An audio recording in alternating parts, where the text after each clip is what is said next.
Hey there, the Russo-Japanese War, taking off from what we left on the Boxer Rebellion. Now, what's going to happen at this time period is Japan and the Japanese Emperor is going to realize the Japanese army is incredibly old-fashioned. These samurai, while they are pretty awesome, they're not going to hold up in a battle against modern European forces. So their solution, modernize. Let's make this army more modern. Let's get with the times. Let's quit doing this old stuff we've been doing and let's become more modern and more current fashion. No, what they're going to do is they're going to go and they're going to invade mainland China. And they're going to take Korea under their sphere of influence. Again, this kind of sphere of influence, being able to control individual regions that are close to you, have the influence over this sphere, hence sphere of influence. So they're going to go invade Taiwan, which was controlled by the Chinese at this time period, and parts of mainland China. Now, realize after this time period, this is right after the Boxer Rebellion, meaning Russia is now controlling mainland China. The Russians are not too happy with what's going on, as you can see in this political cartoon.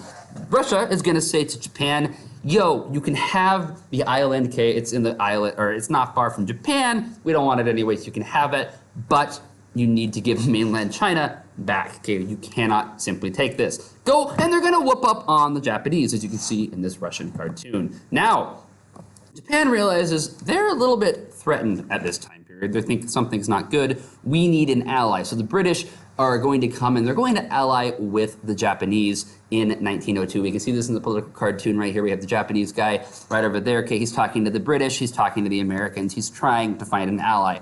Meanwhile, over the pond, literally speaking in this cartoon, we have the Russians just sitting there in Manchuria. Now, Russia is also important because they need a warm water port in the Pacific Ocean. Okay, they've got their warm water port to the Atlantic going either through the Black Sea or through the Baltic Sea over by St. Petersburg. They don't have anything with the Pacific Ocean, so they need this, and they're going to go to China in order to get this warm water port. Now, the Russians are going to send their troops out here simply to protect their interests, making sure that no one else comes in and invades and that the Russian merchants in the area are protected. Now, the Japanese view this as a threat. They do not like this, and this is why they are going to go find an ally. Now, negotiations between Japan and Russia are going to be starting at this time period, and it's going to primarily deal with the region of Korea. The Japanese have controlled Korea, the Russians have controlled Korea, and things are going to get very problematic. The Japanese are going to demand the Russians get the heck out of Korea. We're going to kick you, we want you gone from Korea.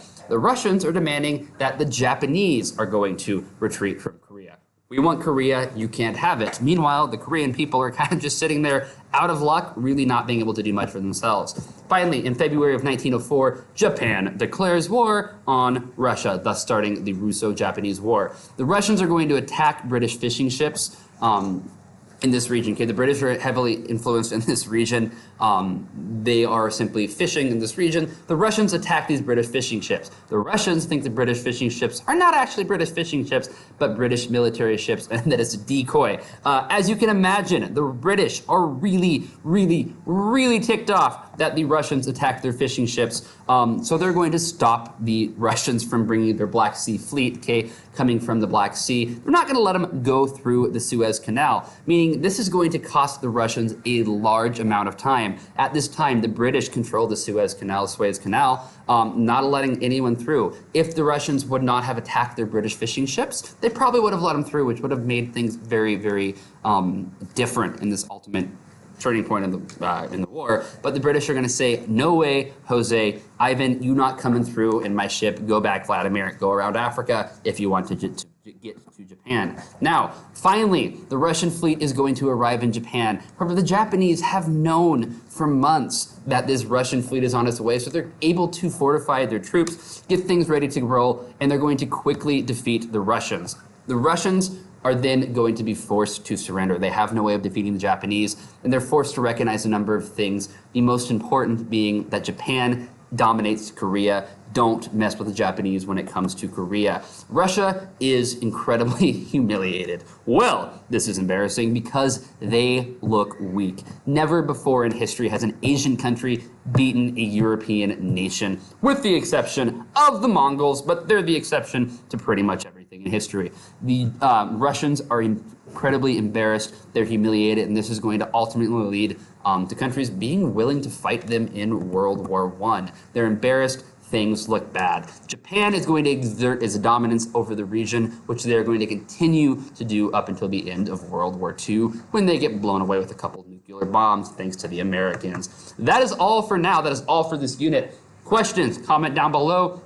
Up next is going to be a review video getting you ready for your exam over Unit 2 Imperialism. As always, good luck.